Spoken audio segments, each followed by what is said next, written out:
og institukken ødlun og okken ødlun at signa nyttar og takkje fyrir det som lige Jeg var spurtur hva jeg skulle tale om i kveld. Jeg kanskje ikke har akkurat riveskrift og selvsagt sier bare tale om Jesus til det nemmeste til evangelist møte at tale om Jesus, og vi skal begynne av Josva-bok. Det kanskje ikke hun som nevner Jesu navn oftast, men her det godt å finne for det. Josva-bok 8. I første versen stender at Herren sier vi Josva, tjenere Moses. Og så i vers 5 sier Herren vi han, vær ved Moses, så skal jeg også være ved her. Jeg skal ikke slippe der, og ikke fære fra der. Vær horester og stersker.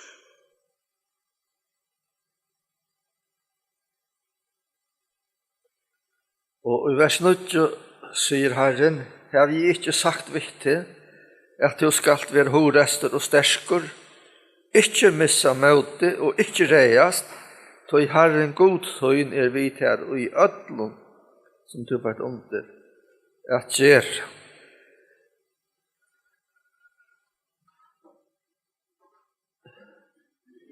Fyra feriene i hessen kapitlen sier Herren til via. Og i 18. versen endar han at vær best horester og stersker. Jeg tenkte på at det var en god byrjan for en mann som et størst ansvar var lagt av. Og jeg vet ikke hvordan vi taker ansvaret som vi har finnet fra Herren, men det er godt at vite at Herren vi okken, og han sier vi okken, som han sier vi Josva sinne, at vi best horest, og sterkt og viktig. Og så sier han i 3. kapitlet,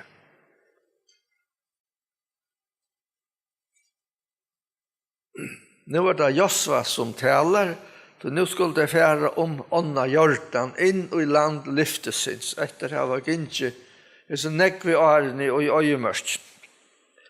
Og her i endan av vers 4 sier Josva i falske, så tid kunne vita løgene og tid skulle genka, tøy henta veien her at det ikke færre avur. Vi tenkte etter vi sambandet vi et nytt år, at vi vita, eller vi skulle lette okken og gjemme etter at vi har ikke færre hese løgene avur som vi nå byrja et nytt år.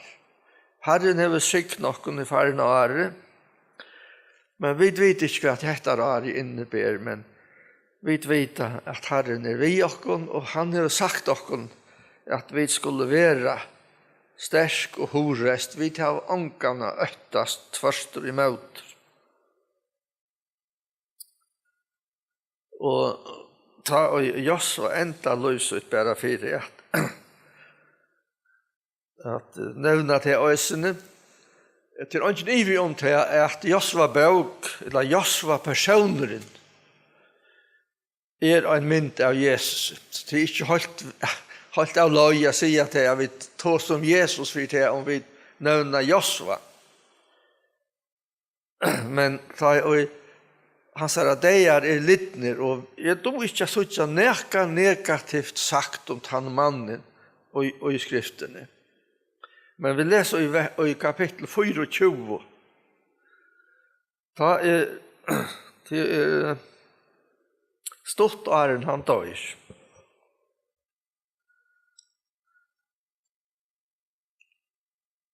Og i kapittel 24 og vers 14, «Øttest høy nå, Herren, og tjene hånden av sånn hjärsta, og i troskap. Kaste fra tikkum godanar, og i fedra tikkara, dorska og hinne med en anna, og i Egyptalandet og tjene i Herren. Men så sier han, men lyder tykken ikke av tjene Herren, så velger jeg det, hver tid vil jeg tjene, goden og i fedrartikkere dorska og hine med en annen, etla goden amoritta, og i hver landet tid byggva, men og hus mot, vid vilja tjene Herren. Det var enden som Josva avleie falskene, at han har lagt deg til disse store sikrer som Herren har givet heimen vi hånd Josva, så det som skriften malberer seg. Hva sier han? Og husmort, vid vilja tjene Herren. Så han er ankar ringa rundt tvørstre møter av tog at det var tatt Herren. Og Josva er en mynd av Jesu, og menn som kjenner skriftene bedre enn jeg sier til at Josva bøk og apostlasøven ekvelige lykar. Det at Herren byrjar verksukt i landet lyftesins, og til å vite apostlasøven byrjar øsne vi. At Herren sendte apostlene folk sutt ut, at kunngjør evangeliet, og i ødlun heimsins landet kunne vi sige. Vår skulder byrja i Jerusalem og her vågjere, men så jeg skulle fære ut i atlan heimen og kunngjøre evangeliet. Og i apostlasøvene.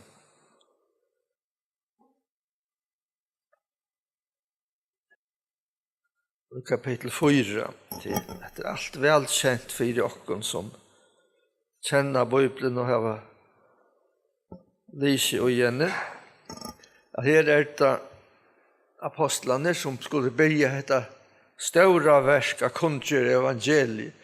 Og det lykkes nekt høy oppgave som Josva fikk.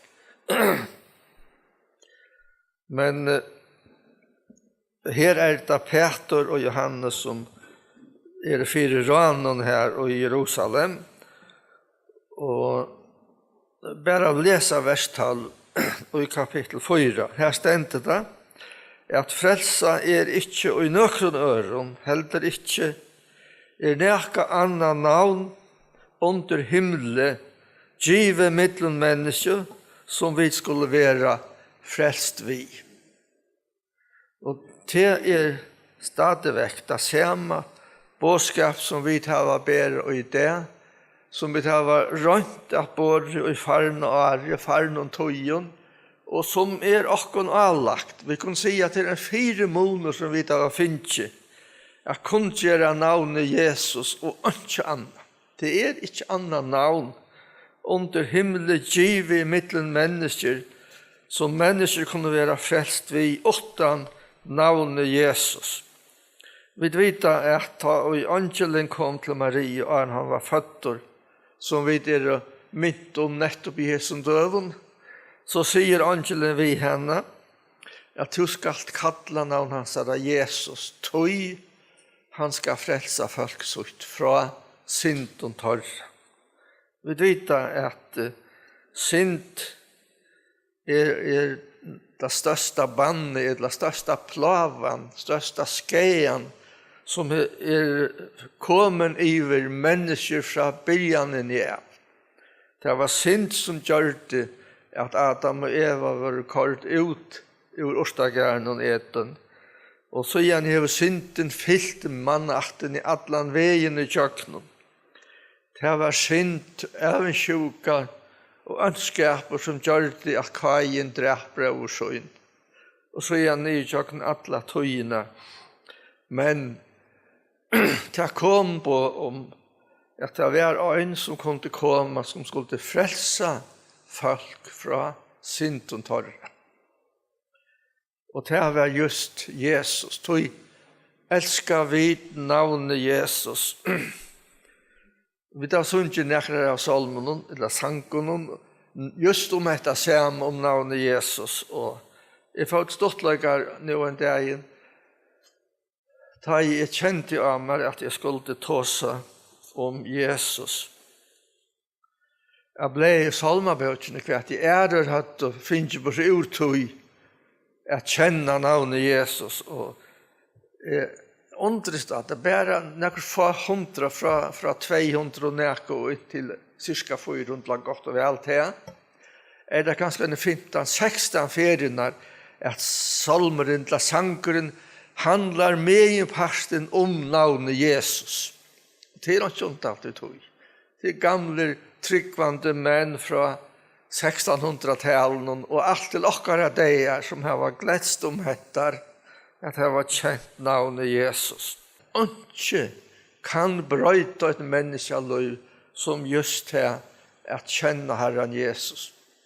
Vi som eldre jo har hitt menn i jøkken mot kjøttlenga liv, vet om mange tilfeller hver ut av fullkommelige hever brøtt mennesken.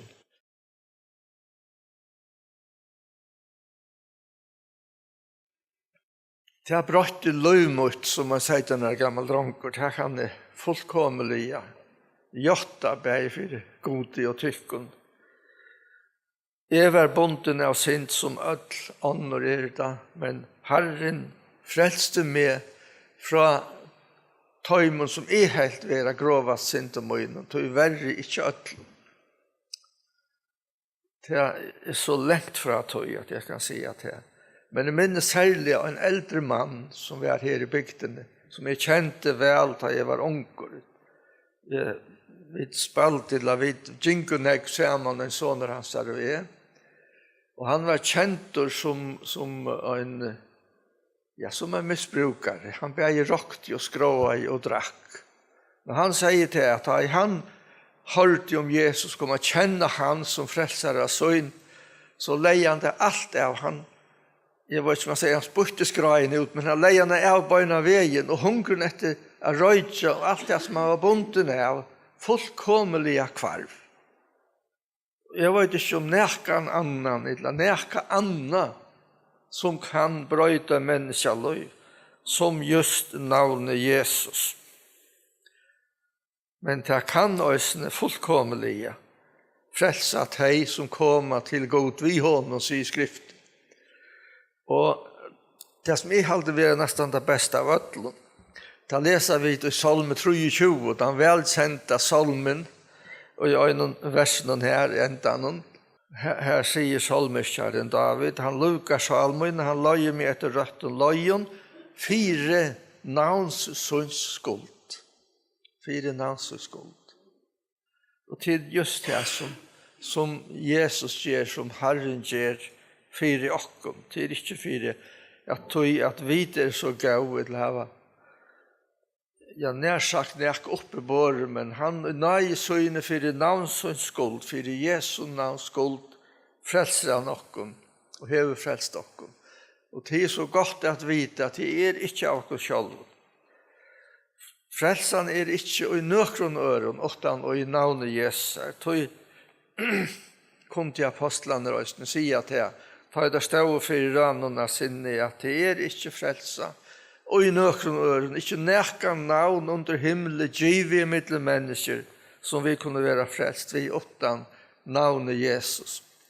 Og apostelen Johannes skriver til onkra sankomidla til søyne, som han skriver i til, at her vi egene vent av Jesus, opphavsmann og fullkommer og troarinnar, for at det ikke skulle være trøtt og mødleis i salen tikkere. Og det er nekka som ødeltrykkvande trykk vi har vært ferdig i øysene, at han som hever egene vent av Jesus, være ikke trøtter og mødleiser i salen okkara, i salsøyne, men kunne gledes om hettar at kjenne Herren Jesus som sin frelsere. Som øysene døyparen pøyga av sinne, hikk lamp Guds som teker bort synd heimsins. Og hoksa vid om Herren Jesus, han som ikke kjente synd, som var gjørder til synd, 4 okkom, 4 av bjarga okkom, ursynden jo atler av rattvise, som heimeren er fotler av. Han blei lamp Guds, som tog borster synd heimsins. Og vi som lever i det, huksokna synder alla til synd som i heimen, hon full av synd. Vi kunne nevna for eksempel som Al-Qaida, mafia og hva det skal være. Her som synden ræver, det kunne vi si utan at genera nekran og mengt anna som kunne være nevnt. Alt dette var lagt av Herren Jesus fyrir okkom. Han var offer Guds fyrir okkom fyrir vid, og i hånden kunne være rattvise Guds i skriften. Huksi han som tålen hever båre at syndare var sagt om, så negg vi møte så tid ikke være trøtt og møtleis og i salen tikkere. Det underfullt at liva og kjenne Jesus, kjenne kraft hans til at det som apostlene mer enn neka anna løtt og vekt av ta i der byrja at evangelisere heimen attan at Jesus var færen heim til færesøyn. Og vi leser apostlasøvene og ut etter så det at han som døye som tid drog på søttet der vi fariseerne og tar skriftler her i Jerusalem, men som god røst i oppbatter fra en deg til i navnet hansara, at vi her i det, at vi kunne gjøre tikkun. Hette her at det lov og jeg får firegjeving, syndene, vi trygg var navn hansara. Bråskapen om Jesus, det som halte ja, jeg vet ikke om jeg tør å si at det kan, det nok ikke rett å si at det kraften i Bibelen, i evangelien, men det som så ikke størst dette her, kunngjøringen av til at Jesus døye for alle mennesker. Det så vanskelig for okkon mennesker at grupe hentan underfotla sannløyga som det at nekka skal være deier for okkon. Hvordan kan nekka dodja for en annan? Det sier også Paulus i Rombraunen. For en rattvisa kunde det være onker her med å døy. Men Kristus viser karløyga sånn til okkara vi at han døye for okkon medan vi enn våre syndare. Medan enn våre måttleis av holden og døye Kristus. Og så sier apostlene vi røy og vi alla veien ut i kjøkkenen apostlasøvne. Hettar her at Kristus døye, men god røste han opp. Han døye for synder okkara læreskriften var røste opp, okkon til rattvusgjering. Og apostelen sier at nå kan god være rattvusor, og rattvusgjere okkon til å ha trygg av Herren Jesus. Av deia og opprøst hansara, versk hansara, som han gjør det for okkon, da han visste seg som sier Herre, ut i krossen av Golgata. Jeg vet at det ikke lagt for det menneskelige fæta, men han som har finnet egene vent av Jesus, kan om enn jeg løyte mal, grupe hentan underfotla sannløyga som det at God skulle elske okkom, God elsker i heimen stendet her, så at han gav sånn søgn, at dodja for synder okkar. Om vi hitja og en av Bibel i årabok og hitja etter navnet om Jesus. I Gamla testamentet det ganske visst navn Herrens som det stender her, så det utrolig ofte hver det stender.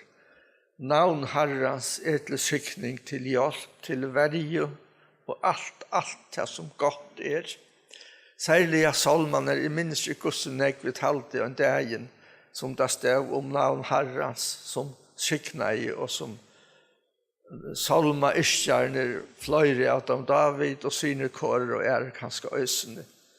Løtt og vekt av at det navn Herrens og ærestene i øsene. Det navn Herrens som gjør røykan og han legger anka sorga træt, sier skriften øsene.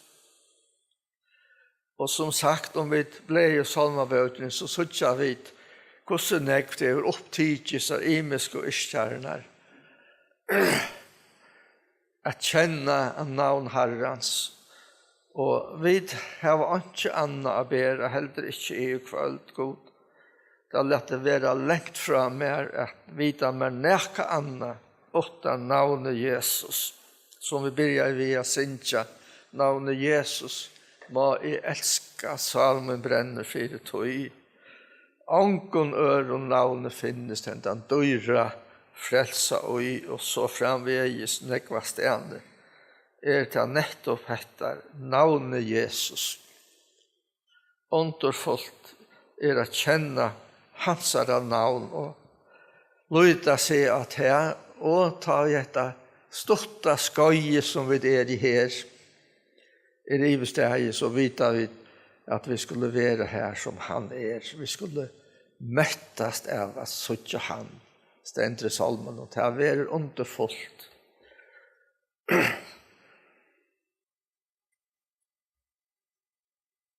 Jeg vet ikke om jeg tør å si det, men jeg frykter ikke fire ta jeg og jeg skal fære bort igjen, tror jeg at jeg har lært navnet Jesus å kjenne. Jeg vet at sint mine fire given, tror jeg at Jesus tar plass mot og det om jo deg, tror jeg fri. Og en dag skal jeg sammen med så mange ør mettast av at søtja han. Det er vært underfullt.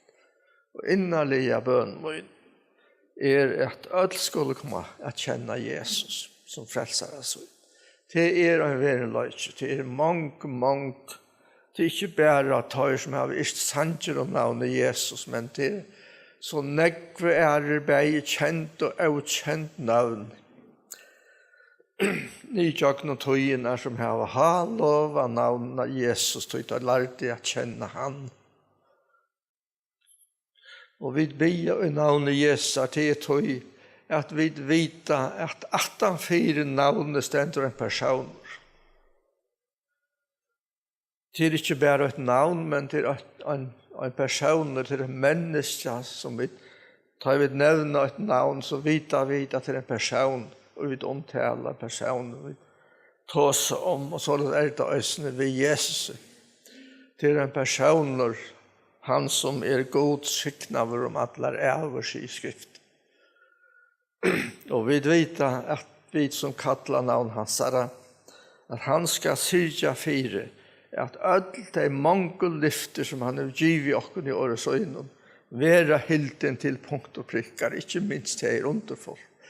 Det så nekv ta I leser skriftene, som gleder meg, som gjør at jeg mine luttlige evnen og ødlån tøy kan gledes om Jesus og sier som Peter at du har vist at jeg har til kæren. Tøy han har tidsi alla sint mine.